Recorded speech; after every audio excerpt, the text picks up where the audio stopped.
Bonjour à tous, bienvenue à la Cité de la Voile Éric Tabarly pour un café de la Marine au parfum de Transat Jacques Vabre.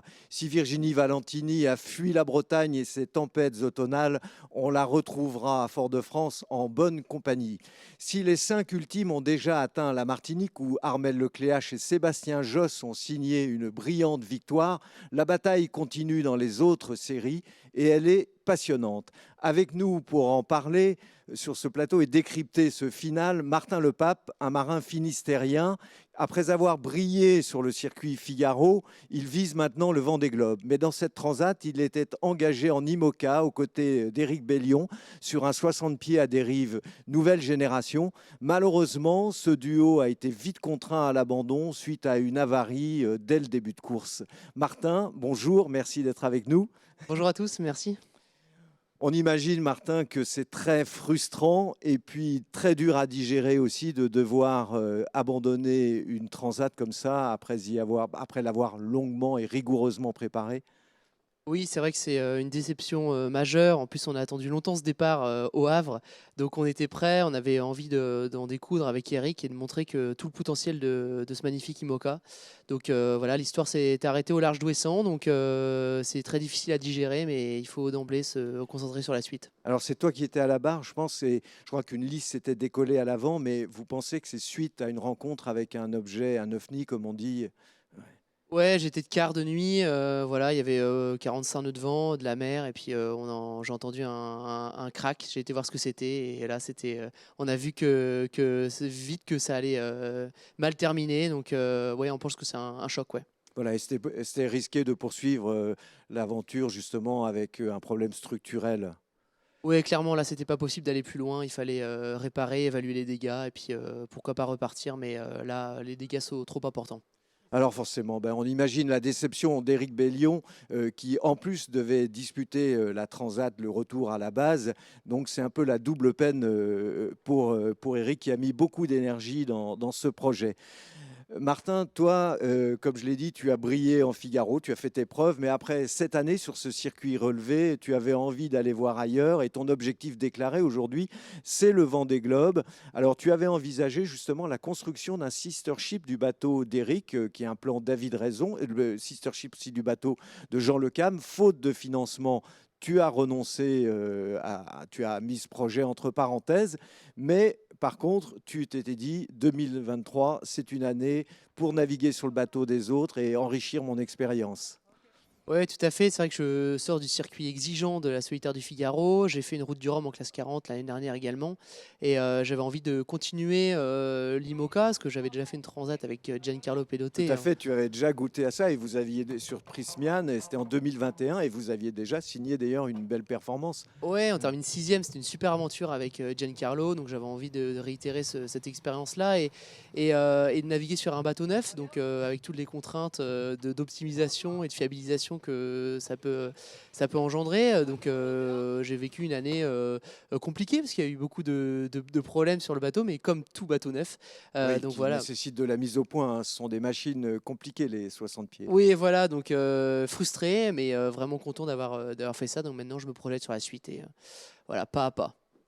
Voilà, alors la suite ce sera peut-être en IMOCA. En tout cas, on imagine bien sûr que tu suis cette transat Jacques Vabre et notamment ce qui se passe en IMOCA avec beaucoup d'intérêt.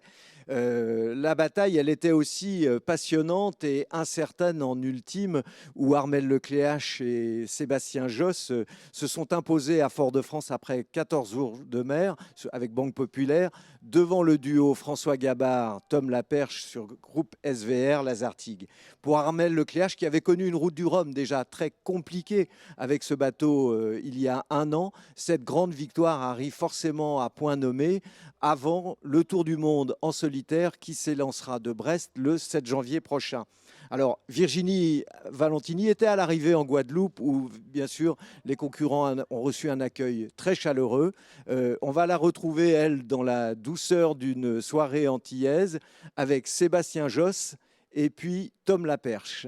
Et Gilbert, Sébastien Josse et Tom Laperche qui nous font le plaisir d'être avec nous pour un tout petit moment, je leur ai promis, parce que j'ai réussi à les extraire de la très jolie soirée actuellement des vainqueurs, la soirée de Banque Populaire. Alors honneur aux vainqueurs justement. Seb, vous l'avez dit en passant la ligne et Armel l'a répété, c'était vraiment une immense joie de pouvoir offrir la première victoire majeure à ce bateau, Banque Populaire 11. Il y a eu 3 jours depuis le passage de la ligne. Est-ce que vous commencez à vraiment réaliser, vous avez savouré, vous savourez encore cette victoire. Qu'est-ce qu'elle représente avec un tout petit peu de recul? C'est une très belle victoire, c'est une belle histoire. Banque Populaire a eu des mois et des années difficiles avec la création de ce bateau.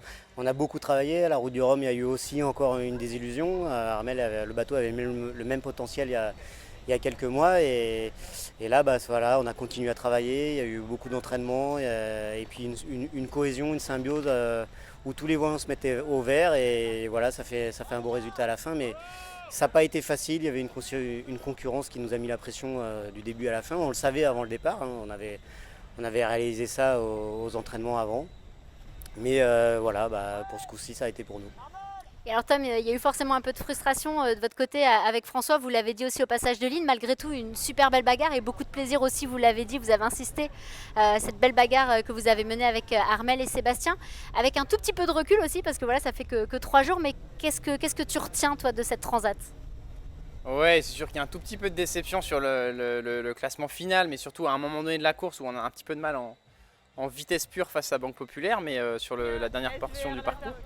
Mais sinon, je retiens 15 jours de navigation, de course sur Streamer S vers l'Arctique, qui sont 15 jours magnifiques avec François, où on partage plein de choses et où on se fait plaisir sur le bateau. Et au niveau compétition, avec Gitana et Banque Populaire et Sodebo pas loin sur la première partie du parcours, enfin les 5 bateaux, globalement, c'était serré et puis ravi de les redoubler, passer l'île de l'Ascension en tête et d'avoir un match où ça se double, ça se redouble et on fait une belle régate, vraiment une vraie régate intense. Tom, on rappelle que tu as gagné la Solitaire du Figaro, tu es un ancien figariste aussi Seb, ça c'est clairement aussi ce que vous étiez venu chercher, cette régate au contact et vous avez été servi, même si sur la fin vous avez clairement fait la différence sur le bord de portant. Bon, c'est sûr que la filière Figaro, elle nous forme à avoir cette intensité, à avoir cette exigence. Et on attendait ça en ultime depuis plusieurs années. C'est vrai qu'il y a eu le temps de la mise au point des bateaux, que la flotte arrive à maturité. Et là, on a pu régater à 35 nœuds de moyenne sur l'Atlantique pendant 14 jours, avec, comme dit Tom, des rebondissements. Rien n'avait jamais été gagné jusqu'à la fin. On était sous pression une fois l'un, une fois l'autre. Et il a fallu puiser justement dans cette école de la course au large qui est le Figaro. Et voilà, le plateau était exceptionnel pour ça et l'intensité en tout cas, c'est ça qui nous fait vibrer aujourd'hui quand on fait de la course au large, c'est d'arriver à atteindre à la fois cette excellence technique et puis cette excellence de navigation et on sait que ça se joue à très peu de choses, donc c'est ça la beauté du sport. Alors très peu de choses, il y a eu justement ce différentiel de vitesse qui a fait la différence et qui a été clé sur le dernier sprint au portant. Sans nous livrer ces secrets-là, Armel parlait vraiment de maturité du bateau. Vous avez eu le sentiment sur l'eau d'avoir tiré toute la quintessence aujourd'hui? Oui, un bateau, tant qu'il n'est pas à maturité, on peut vraiment pas tout le temps avoir pleine confiance en lui ou l'exploiter à 100%. Et là, les choses ont fait que plus ça allait, plus on prenait confiance dans le bateau, plus on a essayé des petits réglages qu'on ne peut pas forcément essayer sur des petites navigations, malgré qu'on s'entraîne 2-3 jours souvent ensemble. Et ça, c'est une alchimie, c'est d'essayer de dépasser, toujours s'interroger, toujours se remettre en question. Et il y a encore plein de choses à apprendre. Voilà, et ce qui est représentatif, c'est plus on passe de temps en mer à naviguer sur ces bateaux et quand ils restent intègres, en tout cas à 100% de leur potentiel, ça nous permet, nous marins, de continuer à exploiter notre feeling et de le pousser dans le retranchement. Et c'est ce qu'on fait en Figaro aussi. On va gratter des dixièmes, des centièmes. Et de fait de pouvoir faire ça sur des bateaux de 32 mètres qui vont à 35 nœuds, ça montre qu'il y a eu du travail qui a été accompli depuis 5-6 ans. Au début, c'était un petit peu laborieux parce que c'était nouveau. Faire voler des bateaux aux courses au large, c'était pas évident pour tout le monde. Et dans les années futures, ça viendra une référence, et certainement sur le tour du monde et sur les transatlantiques encore plus. Alors il y a justement cette petite différence à aller chercher sur le bord de portant. Vous avez été très très rapide vous au pré avec François. Est-ce que vous avez le sentiment aussi d'avoir trouvé des clés pour la suite avec, on va en parler, un tour du monde qui arrive très vite? C'est sûr qu'on a trouvé des clés et on progresse, j'ai envie de dire, quasiment à chaque navigation. On apprend des choses sur ces bateaux. Nous, le bateau, ça fait Streamer S vers Lazartigue, on l'a mis à l'eau il y a 2 ans. On faisait la première Jacques Vabre juste après sa mise à l'eau. Et en 2 ans, on a progressé énormément. Le bateau, techniquement, avec une équipe qui a énormément travaillé et où on a progressé en fiabilité, en technique sur plein de choses, plein de domaines. Et puis nous, sportifs marins sur l'eau, on sait mieux exploiter ces bateaux-là. On a confiance, voilà, on découvre un peu les limites. Il y a la navigation, par moment, on a l'impression qu'on est sur un fil et qu'il faut garder cet équilibre-là. Et par contre, jusqu'où tu peux pousser le curseur, c'est pas toujours évident. Et alors tu vas ramener le bateau en convoyage, Tom, avec l'idée d'engranger encore de l'expérience et des milles, avec un nouveau challenge qui arrive très vite, hein, c'est l'Arca Ultime Challenge, le premier tour du monde en solitaire sur ces bateaux, sur ces ultimes. Ça partira le 7 janvier de Brest. François dit qu'il te sent prêt. Est-ce que c'est aussi ton sentiment? Comment tu l'appréhendes? Ça va arriver très vite. Je l'appréhende plutôt bien. En tout cas, je suis ravi d'avoir cette opportunité-là. Je suis prêt. Je ne sais pas si on peut être prêt à partir sur ce genre d'épreuve. Il y a très peu de personnes qui s'y sont confrontées. On ne connaît pas la préparation idéale qu'il faut pour ce genre de tour du monde et cette exigence-là en multicoque.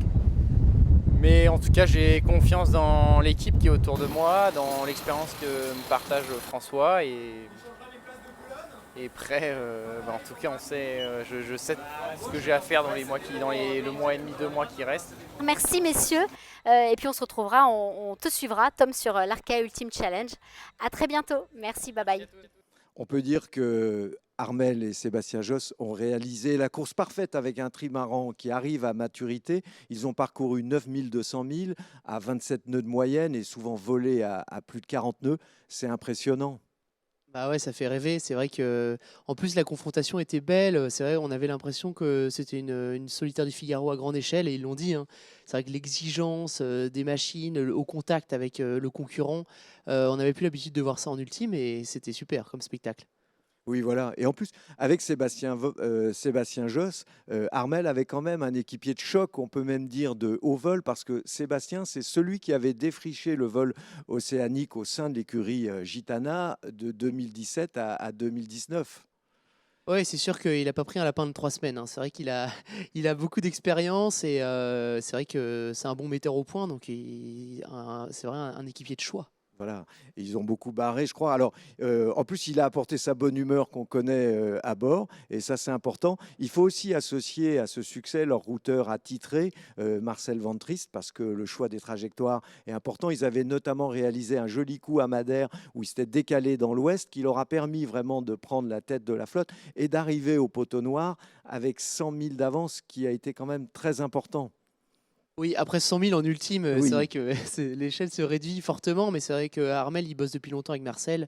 Je crois que voilà, un binôme Oui, qui il a... fallait le tenter d'ailleurs, ce petit coup-là. Ouais, tout à fait. Donc c'est vrai que c'est comme ça, les gros projets qui marchent, il y a de la réussite, il y a tout, ça donne envie, les marins sont frais à l'arrivée, et les machines sont extraordinaires, et tous les ingrédients pour un beau spectacle. Voilà, tu l'as dit tout à l'heure, vraiment le match a été d'une grande intensité parce que dans la remontée vers l'île de l'Ascension, Groupe SVR a montré toute sa vélocité au près et ils ont repris la pole position en faisant un joli coup aussi à l'intérieur. Mais il restait encore 3000 milles à parcourir, c'est long. Et là, au portant dans ce dernier tronçon très très long, Banque Populaire a été irrésistible. François Gabard l'a dit, on est tombé, toujours fair play, on est tombé sur plus fort que nous. Mais en fait, dans les précédentes confrontations et même lors des stages qui réunissent ces ultimes, il n'y avait pas ce différentiel au portant. Oui, alors est-ce qu'ils ont tout montré au stage à Port-la-Forêt? C'est pas sûr. Donc, Ah oui. ouais, il y a ça aussi. Donc peut-être qu'ils ont trouvé. Je crois que avant de partir, ils étaient conscients que chaque bateau avait ses allures de prédilection. Donc voilà, c'est vrai que Armel, ils ont mis la barre haute au portant. Et comme disait Seb, hein, ils ont sûrement trouvé des réglages pendant la course parce Oui, que les c'est bords vrai, sont plus c'est longs. ce qu'il l'a Donc, dit. ouais. Donc voilà, c'est peut-être ça qu'ils ont trouvé. Et je pense qu'ils vont mettre un moment avant d'en parler. Mais voilà, et il disait qu'en avant-saison, ils n'avaient pas cette facilité et que voler à 40 nœuds, parfois, bah, ça faisait peur et maintenant, ils n'ont pas hésité. Et puis, ben, Gitana, qui jusque-là aussi régnait un petit peu sans partage, finalement a pris la troisième place. Ils ont eu des soucis techniques, mais ils étaient déjà décrochés avant ces soucis. Sodebo a terminé quatrième et également, ils ont eu des gros pépins, un problème de safran. Et puis Anthony Marchand, qui lui, eh ben, c'était son baptême du feu avec Thierry Chabani, a pris quand même une cinquième place, mais pas très loin. Voilà, les 5 ultimes sont à bon port, mais maintenant il y a toujours des marins en mer et en IMOCA, ce sont les grandes manœuvres. Le week-end passé, il y a eu une séparation de trafic. Julien Villon et Justine Métro ont mis de l'ouest dans leur route pour monter au nord sur une route quand même plus courte, mais qui est extrêmement rude et même corsée. C'était assez courageux. Tu aurais tenté une telle option, Martin? Alors, pour le coup, je suis pas à leur place parce que Oui. déjà, il y a l'aspect psychologique et technique qui joue un rôle majeur. C'est-à-dire que remettre de l'Ouest après avoir franchi les Açores, déjà, faut repartir auprès. Donc, Oui. après ce qu'on a pris, et comme j'étais là au Oui, départ, c'était voilà, copieux quand même, ce c'était qu'ils avaient copieux. pris jusque-là. Donc c'est sûr que ça joue. Il faut pas occulter le fait qu'il y a une transat retour qui est qualificative pour le Vendée Globe. Je pense quand même que ça joue dans la balance, dans la prise de décision de repartir à l'ouest ou d'aller dans le sud en short dans l'Alizé. On ménage les marins, on ménage les bateaux. Donc ça, je pense que c'était vraiment important dans la prise de décision. Mais ouais, c'est osé et c'est joliment fait. Oui, c'est joliment fait. Alors, justement, comme tu l'as dit, beaucoup de ténors ont plutôt choisi le sud. Et depuis, ben, Teamwork a été rattrapé par la patrouille des sudistes qui vont plus vite depuis plusieurs jours. Sont Thomas Ruyant et Morgan Lagravière, déjà vainqueurs il y a 2 ans, qui mènent la danse sur un tempo très élevé, mais talonnés par 2 sérieux clients, Johan Richaume et Yann Eliès. Il y avait aussi dans ce groupe Charal, qui était avec Franck Camas et Jérémy Bayou. Mais on a bien vu à leur vitesse qu'il y avait un petit souci technique qui a été dévoilé hier, qui semble résolu, mais maintenant ils concèdent à peu près 150 000 de retard. En tout cas, là, dans l'Alizé, on assiste quand même à une bataille furieuse de gros bras. Clairement, c'est vrai que là, les 3 bateaux qui caracolent en tête dans le sud, là, voilà, c'est pareil que les ultimes. Hein, c'est la solitaire du Figaro, ça croise dans tous les sens, ça exploite les bascules. Et par contre, ce qu'on Oui, peut noter, c'est que les bateaux sont magnifiques et au portant, ça y est, ils ont passé un gap, quoi. les vitesses sont impressionnantes et comme tu l'as dit, là, il faut quand même toujours, il y a une bataille d'empennage quand même pour rechercher le meilleur angle par rapport à l'Alizé. Ouais, ouais, tout à fait. C'est pas une route directe. Il faut vraiment l'Alizé, c'est un vent qui est inconstant, donc il faut exploiter les bascules en permanence. Et c'est vrai que moi j'ai des polaires de bateaux, pourtant des foilers dernière génération, et là je suis obligé de pousser les curseurs à 110 voire 115%. Donc ça veut dire que clairement ils ont pris un gap de niveau en vitesse, quoi. Voilà, et on a des marins qui sont capables vraiment en double de les mener à leur maximum. Alors, on va revenir quand même un petit peu aux 2 Juju, Julien Villon et Justine, parce que ils ont encore encaissé un front ces dernières heures, mais ils ont basculé maintenant de l'autre côté. On peut dire que le plus dur est dans leur sillage, qu'ils ont mangé leur pain noir, qu'eux aussi vont pouvoir ouvrir les voiles et allonger la foulée. Ils sont 5e au dernier pointage ce soir au moment où on enregistre. Certains routages donnent un match nul. Toi, tu as un pronostic? Ouais, ben c'est vrai que alors ils sont 5e parce que c'est la distance au but, hein, Oui, donc tout du à coup fait. il faut faire Il faut attention. relativiser, Ouais. bien sûr. Hier soir, les routages donnaient encore un avantage à Teamwork. Ce soir, c'est plus le cas. Les sudistes, voilà, on a poussé les curseurs, comme je disais tout de suite, hein, c'est plutôt 110, 115 des polaires, alors que Teamwork est plutôt à 85%, parce que la mer est démontée, parce que ils ont peut-être du mal à allonger la foulée. Et il faut aussi dire que c'est un bateau qui est d'une génération Oui, en dessous des c'est sudistes. c'est l'ancien Charal. Voilà, donc est-ce que si les bateaux de dernière génération étaient allés à l'ouest, peut-être qu'on aurait eu un match avantageux pour les bateaux de l'ouest, Voilà. encore plus que c'est ce que c'est maintenant, quoi. Alors, on observe aussi que les femmes, elles sont vraiment dans le match aux avant-postes. Justine, dont on vient parler, qui a l'ancien bateau de Jérémy Bayou, ben, confirme sa montée en puissance. Et puis, de son côté, Sam Davis, qui a déjà fait preuve de son talent dans bien d'autres courses, eh bien, elle réalise une belle performance aussi sur le nouvelle initiative Cœur, avec la complicité de Jack Boutel. Franchement, ce sont deux navigatrices avec lesquelles il faudra compter dans le prochain Vendée Globe. Oui, bah, de toute façon, le débat, les femmes, pour moi, c'est avant tout des marins et elles l'ont prouvé depuis des années avec, MacArthur, Florence Artaud, Justine, Sam, voilà, il y en a plein. Donc évidemment, elles ont un talent fou, mais comme tous les hommes et il y a pas de pour moi, il y a pas de différence. Voilà. Et Sam, justement, elle exprime vraiment son bonheur d'être en mer là, dans cette transat, dans les vidéos qu'elle poste du bord avec beaucoup de talent. Alors, il y a aussi une série bah, que tu connais, du côté des classes 40, c'est Régate à tous les étages. Et là aussi, le suspense est total parce que quelques concurrents ont choisi, là, depuis quelques heures, d'aller jouer au nord. Xavier Macher, Pierre Le Boucher, de groupe SNEF, Gilles Damaé, Achille Nebout, et puis Yann Lipinski, et puis Antoine Carpentier sur Crédit Mutuel. Alors, les favoris, l'Italien Ambrogio Beccaria et puis Nicolas Andrieux, pour l'instant, sont en tête sur la route sud. Mais il reste vraiment beaucoup de routes encore et il va falloir attendre ce que l'option nord va donner. Là aussi, tu as fait des petits routages. Ouais, ouais, bon, elle est géniale cette transat, hein, parce que parfois on s'ennuie sur les transats, bah là c'est pas le cas du tout. Donc ouais, bah je pense que les bateaux du Nord vont bénéficier d'un meilleur angle et d'un peu plus de vent que les bateaux du Sud. Mais bon, c'est vrai, il y a encore de l'eau à couler sous les étraves, donc voilà, on va encore attendre un peu avant de donner un pronostic. Alors Martin, il y a justement beaucoup de marins de talent dans cette série aussi, qui est plus abordable. D'ailleurs, souvent ils viennent du Figaro ou alors de la classe mini, comme Ambrogio Beccaria. Euh, il y a vraiment de la régate là aussi avec, et de la concurrence. Oui, mais comme dans toutes les séries, c'est vrai qu'on a décrit ça, que ce soit en IMOCA, en Ultime, en classe 40, en Ocean 50. Donc voilà, c'est maintenant. Là, le Solitaire du Figaro reste une super école et elle est valable pour toutes les autres séries. Ah oui. Toi, tu avais fait un passage justement par cette série Classe 40. C'était plus un one-shot. Tu es vraiment plus sur l'idée de faire avancer maintenant un projet en IMOCA. Oui, j'ai fait la route du Rhum. Je voulais vraiment faire la route du Rhum parce que c'était une transat en solitaire. Donc voilà, j'ai fait en classe 40.